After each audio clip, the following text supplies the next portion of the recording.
Howdy, folks, and welcome back to another episode of Follow the Leader. I'm your host, Lee Larson, and joining me from Utah. Ooh, this is going to be a really good conversation, y'all. Jared Anderson, welcome to the studio. Thank you. Happy to be here. Oh, folks, I know you're going to be humbled by this bio, by this resume. I'm real excited for this. So, Jared Anderson is an interreligious specialist or expert. Um, Currently looking at wellness design, systems thinking. He heads a state level resiliency and risk reduction program for the Army National Guard, as well as serving as an Army chaplain. He applies his 20 years of teaching and chaplaincy experience to increasing the resilience and wellness of those who serve at the extremes of human experience. He is passionate about the impact of culture, navigating complex systems with wellness, and meeting each person in their distinctive human experience. His degrees are in Middle Eastern Studies, Religious Studies, and Interreligious Chaplaincy. He has studied 12 languages, taught world religions for 7 years, and serves on an interfaith board of directors. Jared's experience as a chaplain in hospice, prison, hospital, behavioral health, university, and military settings informs his approach to chaplaincy and well-being. Thank you so much for your service and for being here. What knowledge and experience that you carry, sir. Thank you. I love that Princess Bride quote where Inigo Montoya says, "You're very good." And Wesley says, "Thank you. I've worked hard to become so." So I'm very Yes. grateful for I'm grateful for my path. I'm grateful that everything came together. Like I will embarrassingly admit that I'm ABD, quit a PhD program in religious studies under Bart Ehrman. And I'm grateful. I'm so grateful, but I felt like a failure for a long time. Yeah. Yeah. No, I can imagine, but like you said, it has all led to this, and now look at what you're able to provide, the experience you have, and can you talk about how you came into this? Was your family military? Did your family have any sort of theological leadership background, or how did you come into military chaplaincy? I found military chaplaincy after the darkest moment of my life, after my second divorce. Everything kind of broke open. I was raised in a military family, military brat. My stepdad, my first stepdad, was a military police officer. It was a very dark childhood, very, very difficult, but there was that familiarity. Lived in Germany, Georgia, Alabama, bounced around. And I'm actually very grateful that religion was always a source of strength to me. And I playfully say that I lived in fantasy worlds. I'm on the autism spectrum. And it took divorce and chaplaincy to bring me fully into reality. I was raised Mormon or LDS, which is very useful, serving in Utah. But I do genuinely feel like I was called by God outside of that particular faith tradition so that I could reach more people. And that has been vindicated. And so you can see by my biography that I felt driven to get as literate and aware as possible of multiple traditions. I've done a Buddhist training through Bright Dawn Center for Oneness Buddhism. And so I'm humbly grateful that pretty much any religious preference someone has had, I can resonate with. And I'm grateful that I was raised LDS because it's a very rigorous, high demand religion, a very literalistic belief, similar.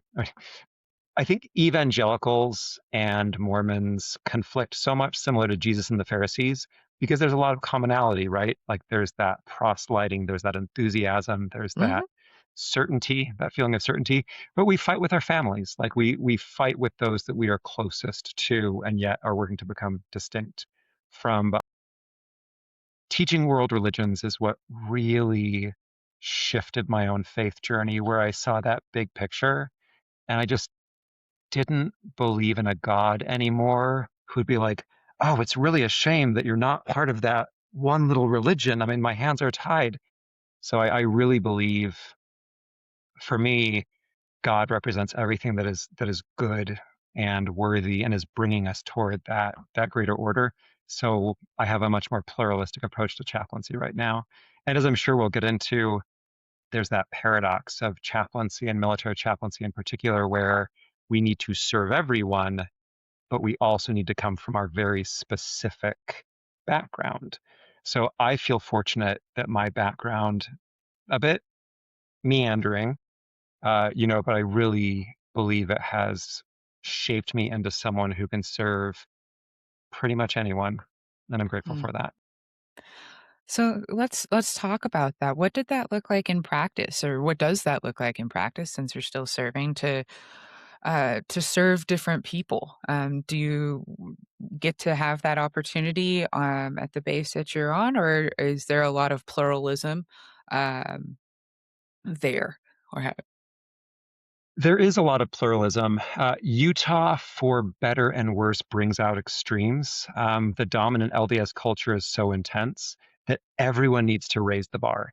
And I really like that. So, as a prison chaplain, I coordinated with religious groups consistently. And I feel like any time that one particular culture is dominant, I think it's like there's parts of the New England where it's Catholic, but I feel like when there's one very strong culture, all of us need to be more aware. And I have found that in Utah in particular, people have very strong feelings about religion. Like it's difficult to be apathetic when when it's in your face all the time. And I think that the Church of Jesus Christ of Latter-day Saints is one of the most effective organizations on the entire planet. Like it's fascinating how much it is able to do, both from a business perspective and a religious perspective. But there is a lot of variety.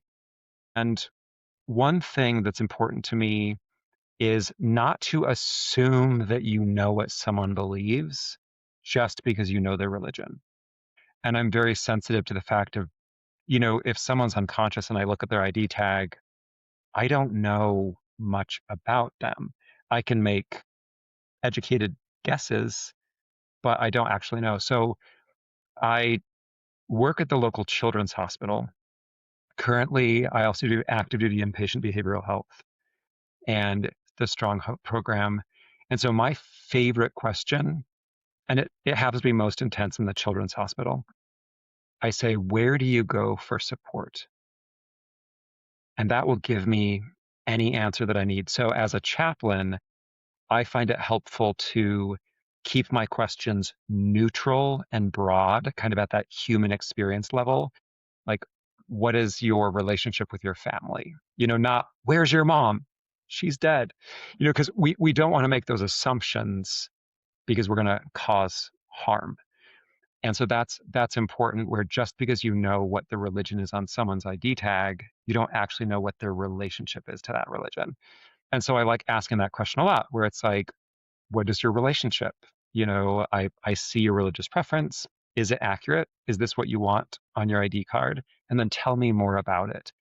And in hospice, especially in rural areas, I found it very interesting where members of a particular faith, they felt like they were okay and in good grace with God, but they didn't follow the rules of their religion. And as chaplains, that's not for us to judge. Like right, we are not religious judges. We are that non anxious presence, that non judgmental presence. That's our role. And my favorite definition of being non judgmental, because all of us are judgmental, is we just don't know the whole story. And it's similar with religion. Like, even if we know someone's religious preference, we don't know the whole story until we have that talk with them. yeah, absolutely. And you talk about, like, even looking at someone's dog tags. Can you talk about why, for folks who are unfamiliar with the military, why is religion put on dog tags? Why is religion on a military service member's resume?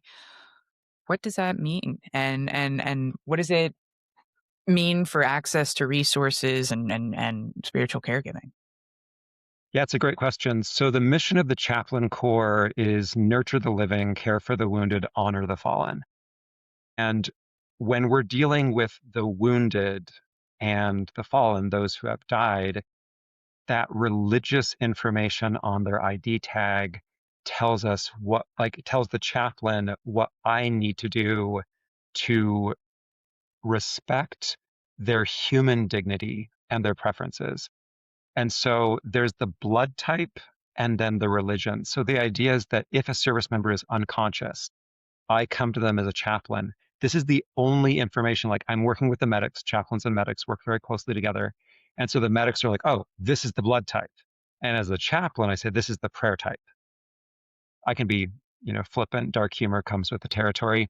Yes. But I take it very seriously. And so, for example, if someone has Catholic on their ID tag, I'm going to try to find a Catholic priest to perform last rites, or I'm going to read a Catholic prayer.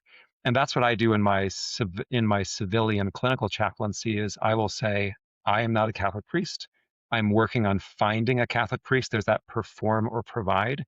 As military chaplains, we are supposed to perform what we can, and then those areas of religious need that we ourselves can't meet, we're supposed to bring someone in. That's why we have what's called a distinctive religious group leader.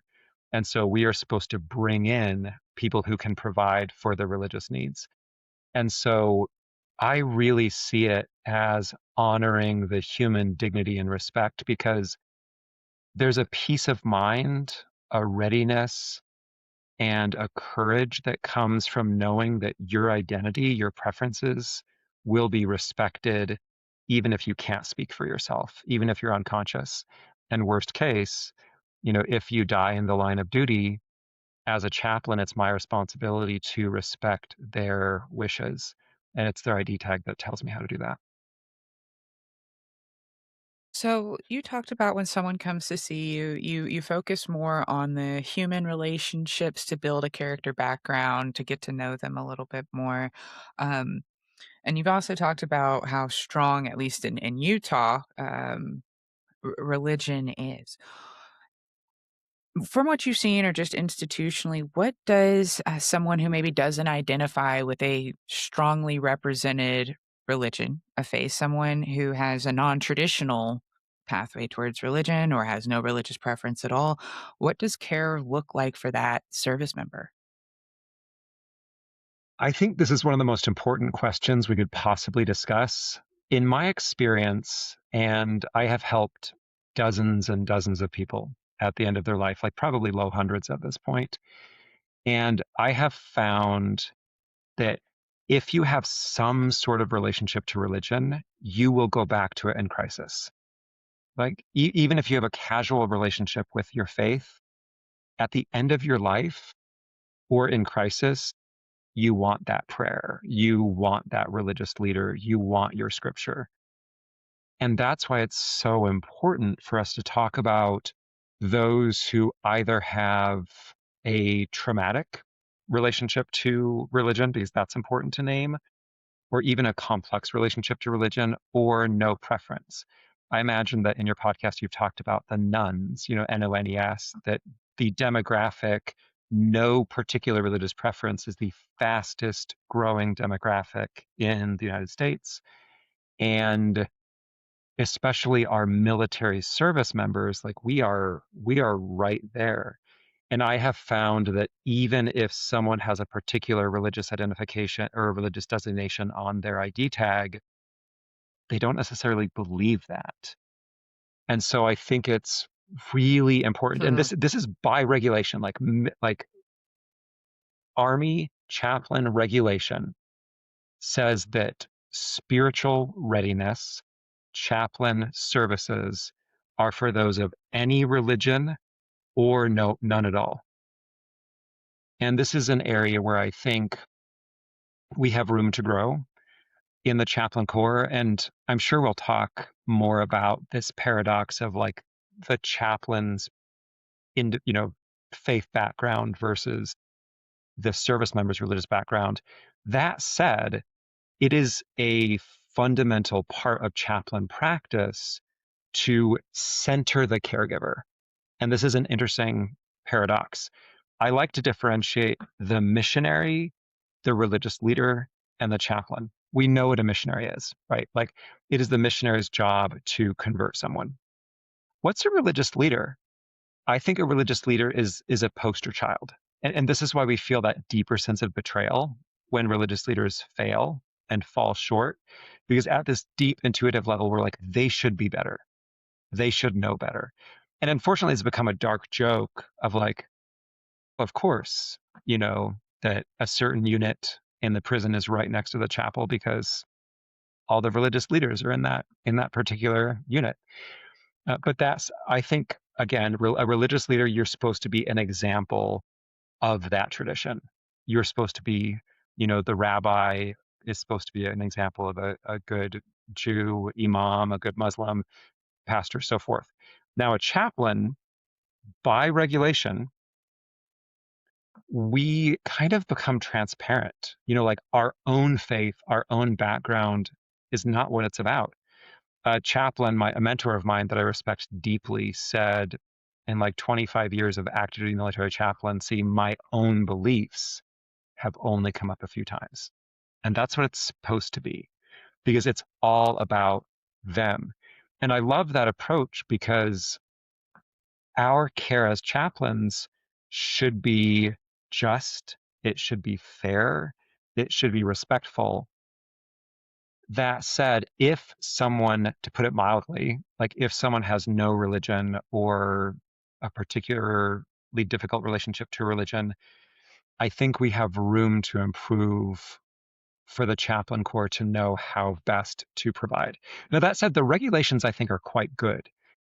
Holistic health and fitness, FM 722, I think is excellent. Excellent. Chapter 10 is about spiritual readiness. And spiritual readiness, Lisa Miller, Columbia, The Awakened Brain, it's her research behind that. And I feel like the Army does a very good job defining spirituality, you know, that connection, meaning, Mhm. purpose, values, resilience, identity, all of those things. But I think from a chaplain perspective, there are differences of opinion as far as like, is religion our focus? Or is spirituality our focus? Or is human care our focus? Now, I agree with Secretary Hegseth that chaplains are not primarily therapists. And we could get more into that. Like the function of religion, like I love looking at the engine of spirituality and religion. You know, that's what a lot of these books are about. Is like what are the mechanisms of spirituality? How does it work? How does it interact with the human experience? And I love being a chaplain. It's existential. As a chaplain, we work in the areas of what is taken for granted, what is assumed, what is most important. And so all of us have worldviews where we're like, this is what's worth living and dying for. This is what makes a meaningful or a good life. And so it's in that space that chaplains work, including military chaplains. And so I love, again, lifting the hood. Like, I don't care what color your car is, but it's like, how does the engine work? How does your spirituality work? How does your religion work? How are you coping with the human experience? And if we, this is actually my answer to how we provide care for those of no religious preference, is by meeting the human needs. One more thing that I think is fantastic, I was interviewing a unit commander, and he said, I want to implement this as far as I can, that during church, they have a character training. And so you can either go to church or this character training. It's not like it's an optional 30 minutes where you're smoking in the motor pool or something, you know, like if you're not in Mhm. church, but that's brilliant. And so I think that all of us as chaplains, we are ethical advisors to command as well. That's another one of our really big roles, is that we should advocate. Because normally what happens, like the irony is everyone thinks they're squared away when it comes to spiritual readiness because either they like church, they go to church, they think they're spiritual ready, or they don't like church and they think spirituality is not for them. They're spiritual but not religious, but they're like, oh yeah, I'm good. I don't need that. Whereas I think if we break down into the ingredients of spirituality and religion, we can meet everyone's needs. And so that's the main thing. Like I oversee 85 units and I conduct these surveys about areas of risk and struggles.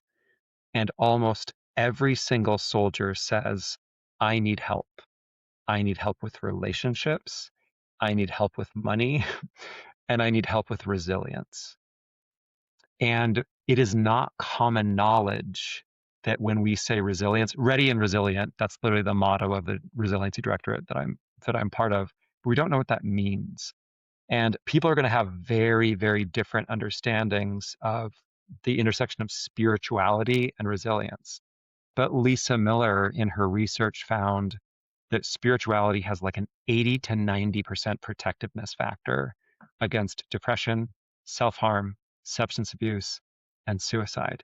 So to kind of bring that together, spirituality is what makes us most fundamentally human. And I think one of the challenges of providing for the needs of those who do not affiliate with religion is how do they navigate their own spiritual needs if they may or not be aware. And as chaplains, we should be experts in that.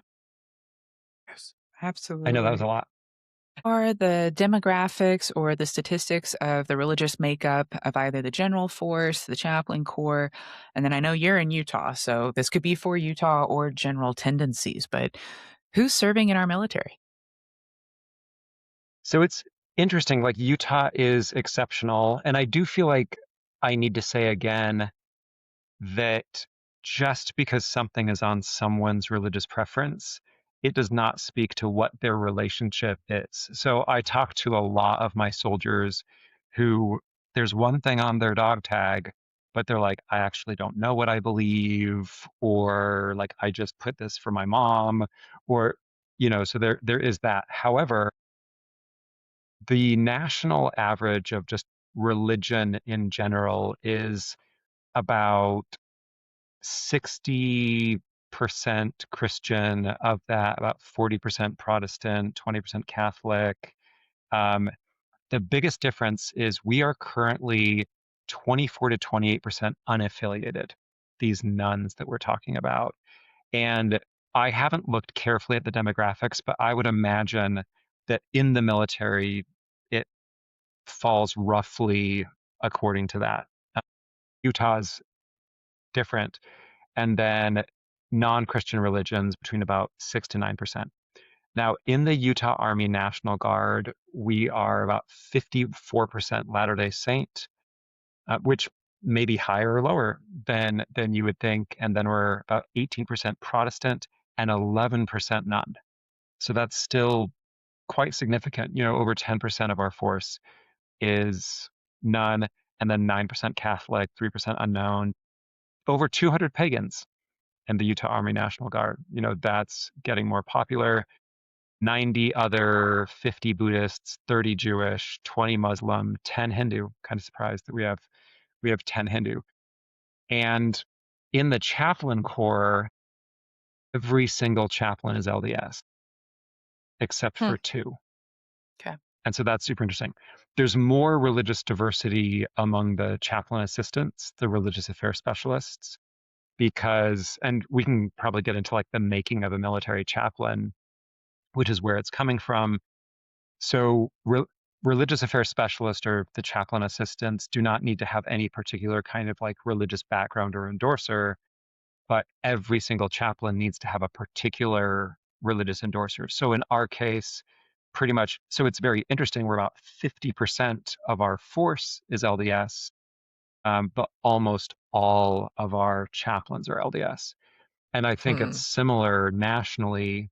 I haven't looked at the recent numbers, but I think over 70% of military chaplains are evangelical Christian, whereas about 15% of service members are evangelical Christians. So there's this wildly disproportionate where I think we can say fairly that the chaplain corps is dominated by the dominant religions, and then the service members break down more with the broader religious demographics. Like that would make sense because the chaplain corps, we are self-selecting into positions of religious leadership. So we're super Mm-mm. excited about our Right. religion. Whereas service members, there are all sorts of, Right. reasons that we join the military. Yeah. Yeah. Yeah. And that's That's why it doesn't surprise me that it's the numbers that they are, but, it does make me wonder, particularly in the general force, you said 28. I mean, that's we're coming up on a third of the force not having a religious identification, and it's striking to me because then it becomes, what happens when they need care? What does that look like? That is a chunk of people. That is not a non so that is a non-insignificant representation. I feel like you have something to say.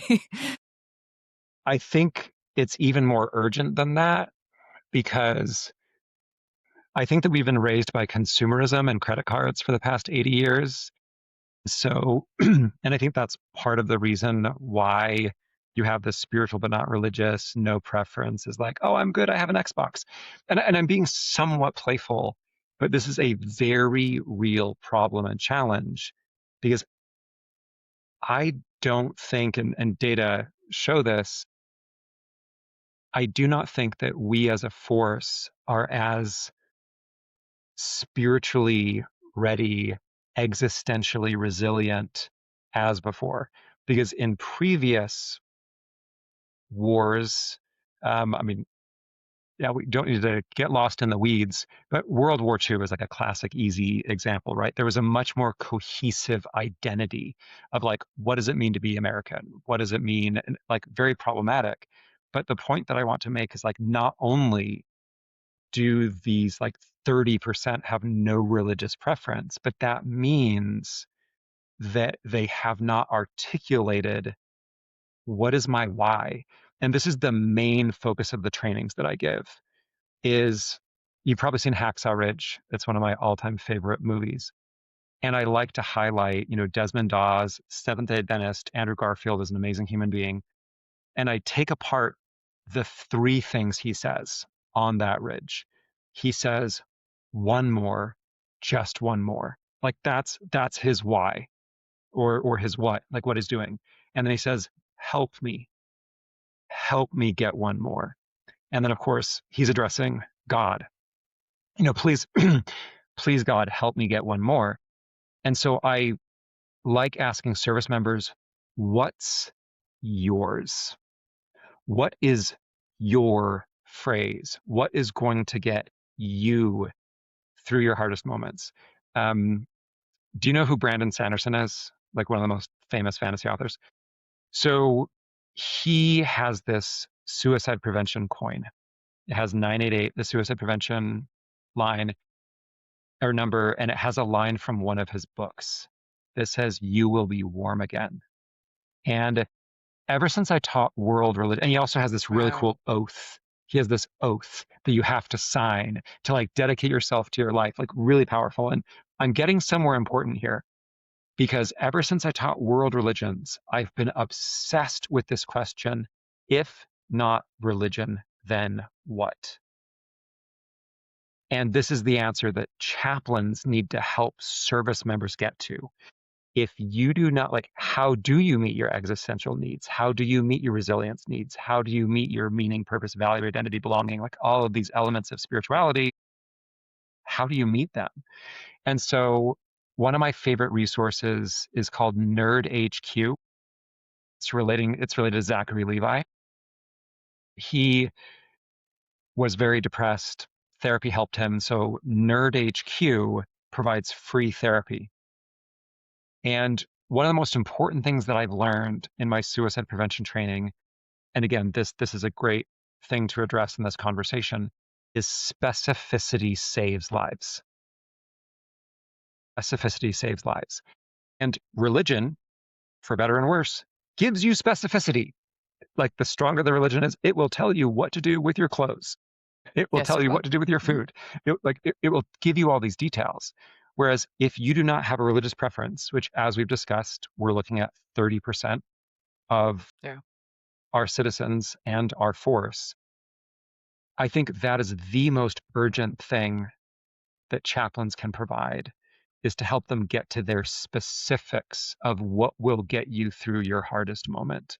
And it's going to be a real test. And so what I love about Nerd HQ is they say like, find your nerd. And I have a family day coming up, and I'm going to do a game where it's like, what are you embarrassingly excited about? What are you like awkwardly enthusiastic about? Like, you love plants, I want to hear about it. You love crocheting, I want to hear about it. And so what I do in my work is I find what people are already excited about, and I mine those areas for resources. So, for example, X-Men Days of Future Past is has this line that is scripture for me. Have you seen it? So Professor X of the X-Men is talking to his future self. There's a time travel element. And young Professor X says to old Professor X, their their pain overwhelms me. And older Professor X says, it's not their pain you're afraid of, Charles. It's your own. And as difficult as it is, if you open yourself to that pain, you will be more powerful than you can imagine. And this is the line. This is the line that is scripture for me. It is the greatest gift we can give to bear their pain without breaking. And I feel like that's the work of chaplains. That's the Yes. work of us as human beings, is to bear each other's pain without breaking. And so in my trainings, I straight up ask, what is your inspiration? What are your favorite songs? What are your favorite quotes? Who are your favorite characters? Because when some 20-year-old is on the front line of whatever battle, you know, I want them to remember that they're inspired by Hermione or Gandalf or Buffy the Vampire Slayer, like whatever it is. And it doesn't replace religion. I'm not pretending that it will, but I think all of us need to tap into our deepest sources of resilience. But again, chaplains need to be open to that. Well, that and I liked, your comment on chaplains needing to learn other faiths to be more effective. I mean, this is a multi-faith workforce. We don't have an established religion. And coming into this, like you said, everyone has different motivations for why they serve. They're not largely religious, but the underlying theological, I don't know, the underlying worldview deserves to be cared for by merit of them raising their hands like that.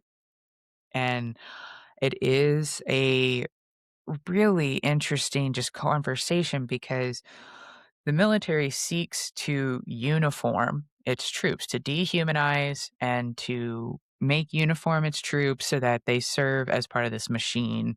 They follow orders. There's no questioning. Like almost like in this, like we are talking, and uh, just and you can't afford questioning on the front lines. But religion, faith, conscience, worldviews, like, those are the one thing you can't make uniform. And, even if you have a whole bunch of people in the same congregation, you're gonna get different views, slightly different takes. But, what does it look like to be so dynamic, to tend to different views. And have you heard of things going sideways for some folks? Have there been issues with pluralism, or what does it look like to manage that one aspect of the military that can't be made uniform? Your phrase dehumanized jumped out at me.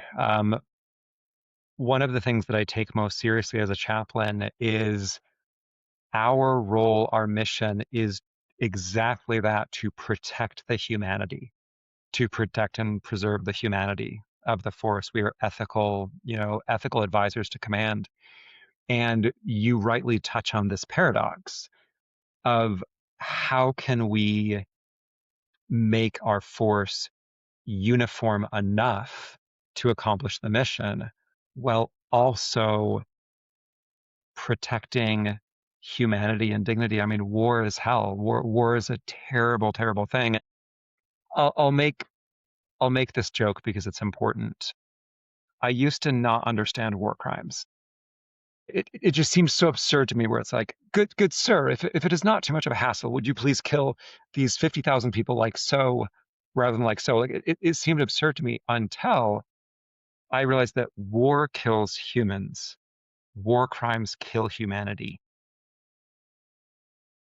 And that's the paradox that we're wrestling with as a chaplain corps.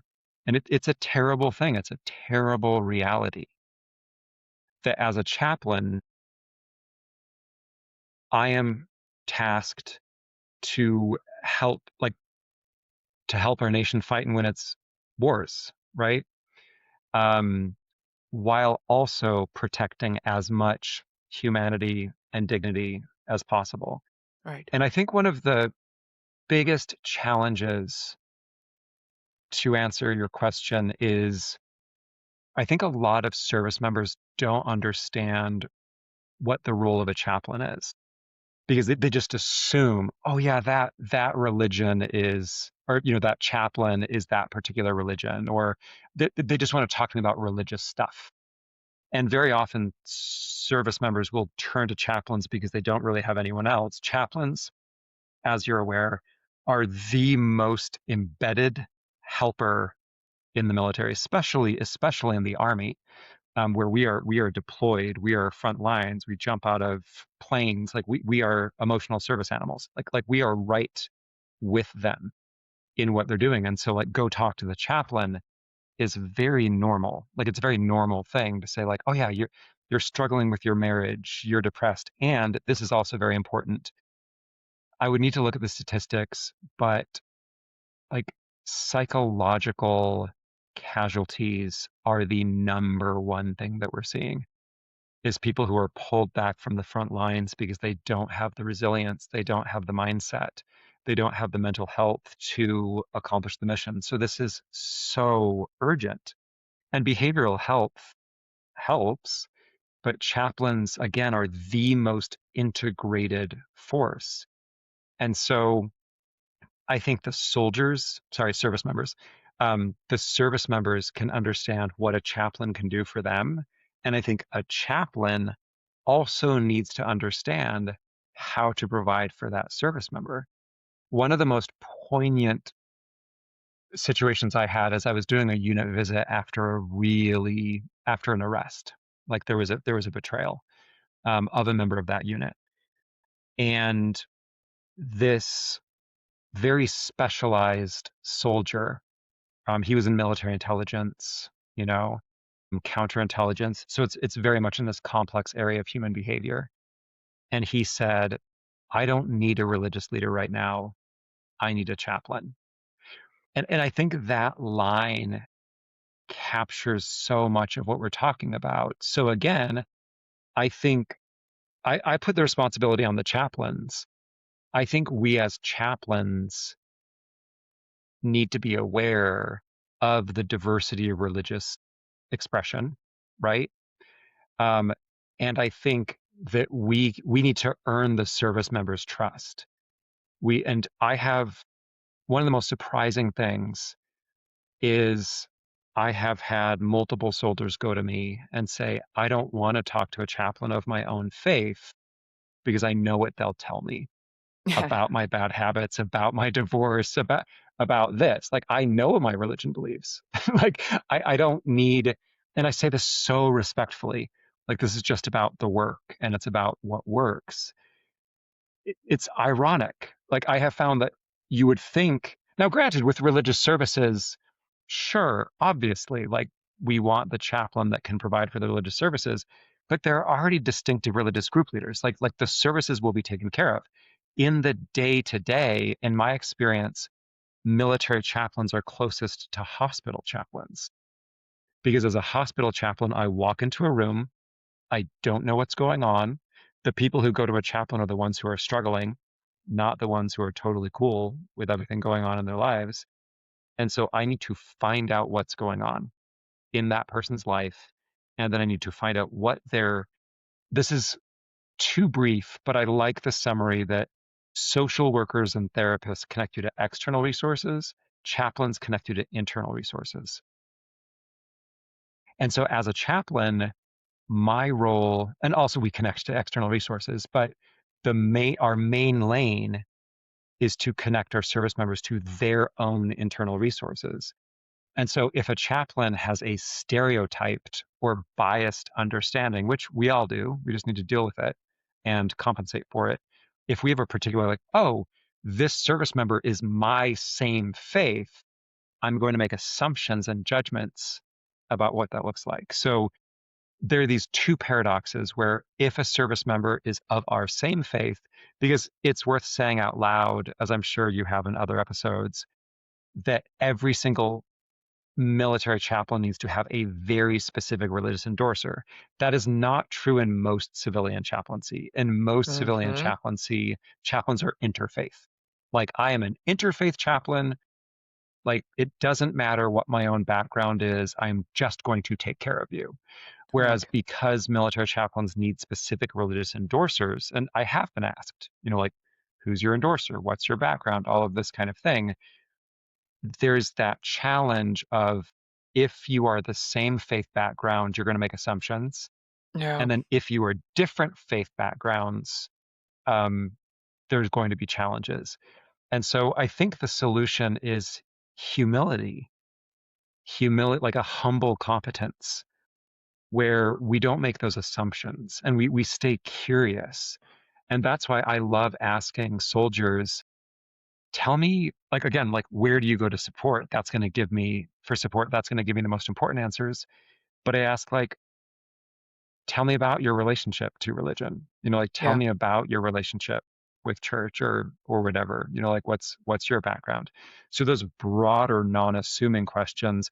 And then very often they're like, oh yeah, my congregation is great, and I go here and I love my leader. Cool. Like, they're going to be taken care of. But they're going to be taken care of no matter what, including Right. by their own religious leaders. And that's a final, maybe not final, but that's another urgency around the non-affiliated service members, because the affiliated service members connect to the chaplain easily, and Right. they also have their own faith leaders. Hmm. And chaplains are still important because we understand the particular military culture, you know, but Yeah. I think this is a really urgent need. Absolutely. Well, and you did talk about the differences between the chaplains and the therapists, and your agreement with Secretary Hegseth that chaplains are not therapists, and they have become that over time. How do you feel about any sort of clinical training or CPE training for chaplains? What does that look like? And no, they aren't therapists, but there is some stuff that they should know in the counseling mental Yeah. health world. What kind of education or training does that look like? And you've seen. And that's a great question. And I think there's an overlap, of course, with traditional therapy and chaplaincy or pastoral counseling. And we could go down the rabbit hole of, like, the histories of both and the weird problem. Like, there's so many interesting things about the history of therapy. And one thing I love about chaplaincy, religion, and spirituality is that it taps into that deeper human wisdom, right? And I think it's very powerful. And I'm humbled by how efficient chaplaincy is. Because a therapist, there's that therapeutic relationship, there's the modalities, there's all of that. And like, therapy's fantastic, it's important, it's helpful. As a chaplain, I just get to be present again in someone's deepest worldview and most urgent needs. Now, getting directly to your question, there's a power and a responsibility there because because we're working in that area of what's taken for granted, what's assumed. We need to be clinically trained and competent enough to understand how religion works, how spirituality works, how the mechanism of our therapy works. And this is an area that, so civilian chaplains are required to have clinical pastoral education. And so this is it, like, units or hundreds of hours of clinical training. The military does not require that at this point. And one thing on my wish list around military chaplaincy is, I wish there were a clinical path. It would have made a huge difference in my own life. I had much more clinical experience than I had congregational experience. And I think this would actually solve the problem, is because so when you apply to be a military chaplain, you have a ministry history. You talk about how many prayers you've given, how many funerals and weddings and all of that. So it is in the pattern of like congregational leadership. Like the military draws congregational religious leaders and puts them in uniform and makes them chaplains. Like that's how it currently works. Do these chaplains have clinical experience? I don't know. Like that's not required. And so I think if there were, I think it's too much to say there needs to be like a clinical requirement, because I think it's okay that there are like different approaches to chaplaincy, but the other missing step would be there would need to be an ability to connect the right chaplain for the right job. Mm, And so like if something were more religious realm, take the more pastoral chaplain.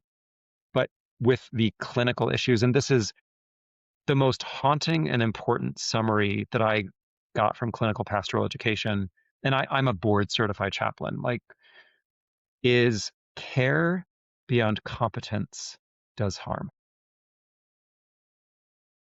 And I think this is a summary of the entire conversation, is there are religious assumptions and power that come from being a religious chaplain. And I think our realm, our lane should be religious, existential, spiritual, whatever you want to call it. But if there's a clinical need, there should be clinical care. And so I think that clinically minded chaplains should be empowered and supported. And so again, just connected with that. So I think if there were a clearer way to identify and support those chaplains like myself who have that clinical training. I mean, there are also like chaplains who are therapists, right. they have that training. And I do think that we need to stay in our lane and keep focused. But this is just part of that assessment, that perform and provide of what is needed in this moment. Like suicide prevention, which is my full-time job, chaplains are play a very, very important role in suicide prevention. And so I think again, it goes too far to say that all military chaplains need to have CPE. Now, as you're aware, well, most chaplains have a Master of Divinity degree, and most Master of Divinity programs require 1 unit of clinical pastoral education. So there's already like lots have like that 1 unit. That said, and I think it'd be fine to say like every single military chaplain should have like a single unit of CPE, or like a single clinical certification or something, but not necessarily. Like I think if a military chaplain feels called to have that like very focused pastoral congregational lane, they would just need to have the self-awareness and the humility to say, if a soldier comes to me with a problem that is not in my, that is not an area of my competence, I'm going to find someone who is. Does that make sense? Yeah. Yeah. No, it absolutely is. And I'm I liked what you said, that care beyond competence causes harm. It's an overextension. It's a lack of humility. Is really what it is. Um, and And I think chaplains are put, and it's the position, it's systemic as well. Like the position chaplains are put in, like chaplains are embedded with our service members in a way that no one else is. So, like, especially deployed, there is no one else. And so again, I think these considerations should be taken into account when you're deploying chaplains and things like that. I think like it's just a basic military answer that you make sure that the resources are sufficient to the mission, right? And one thing that intrigues me about religion is religion seems to be an exception to like all of the different rules, right? Well, this is all religions believe that they are above human institutions. That's fascinating. And so, for example, this is an interesting poignant paradox. If you ask many people what's more important, God or the Constitution. Like for most people, it aligns. Like we are a very theistic country. Robert Bella talks about that national religion of kind of this therapeutic deism. We don't need to get lost in that, but there is some sort of like Christian adjacent theism in our country. The book American God Grace bless talks about that. America. Exactly. So there is that assumption, but I think there's a real risk with military chaplaincy. Is my endorser, or is the military regulation more, like what is the hierarchy there? And the functional answer is that chaplains fulfill their military role within the bounds of their endorser, which is interesting. But I Yes, it think is. all of this could be solved the same way all military problems are solved if you just match the strengths of the chaplain with the needs of the mission. But Okay. that's too idealistic because you know there just aren't enough chaplains. There's roughly one chaplain to 1,000 service members, and so. But at the same time, I think any commander or any mission could say, like, we're going to have these particular challenges in this deployment. Like, let's just make sure that our service members can get their needs met. And the chaplain could have a varying role in that depending on their background and expertise. Well, I'm bitter that we are coming to the end of our conversation for today, but I would love to have you back if you'd like. I don't want to put you on the spot, but this has been such a rich conversation. And I feel like we've asked great questions that each one of them could have been an episode. Like you could have expanded on so much. Again, thank you for your service to our country and to our service members and for being a sort of spiritual Swiss Army knife, if you will, an ideological worldview Swiss Army knife so that you can be the tool that our diverse military forces need. Yeah. Thanks for having me on. Absolutely. Can you tell folks where they can learn more about you or you know, learn? Do you have a blog or any kind of work you're working on? Yeah, I'm working on a lot of things. At this point, the easiest way to find me is Extreme Chaplain. I'm proud of that handle. So that's at Extreme Chaplain, and I'm on YouTube, Instagram, TikTok, working on other things. But you can at least message me and find out more. That is terrific. Thank you for your voice and for your advocacy and just being open, I think, in a world that really wants to close and draw a lot of clear I don't know. It just seems that you're staying open when there's a lot of people who are closing off from one another, and I appreciate that. Yeah, and one thing that's poignant is the answers are there.